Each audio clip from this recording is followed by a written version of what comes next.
Ito ang ibig kong sabihin.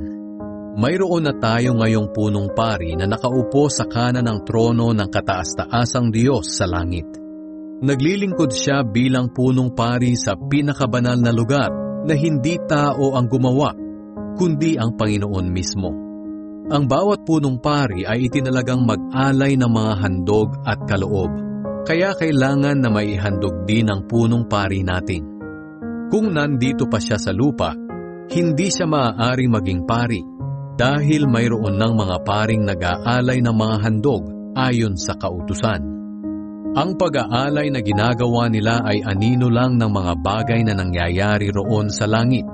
Sapagkat nang itatayo na ni Moises ang toldang sambahan, mahigpit siyang pinagbilinan ng Diyos. Kailangang sundin mo ang planong ipinakita ko sa iyo sa bundok.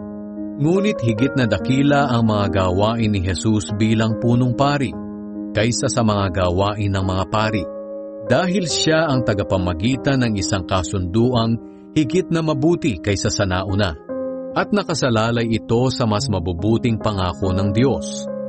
Kung walang kakulangan ng unang kasunduan, hindi na sana kailangan pang palitan. Ngunit nakita ng Diyos ang pagkukulang ng mga taong sumusunod sa unang kasunduan. Kaya sinabi niya, darating ang panahon na gagawa ako ng bagong kasunduan sa mga taga-Israel at taga-Huda. Hindi ito katulad ng kasunduang ginawa ko sa mga ninuno nila noong akayin ko sila palabas sa Ehipto. Hindi nila sinunod ang unang kasunduang ibinigay ko sa kanila, kaya pinabayaan ko sila.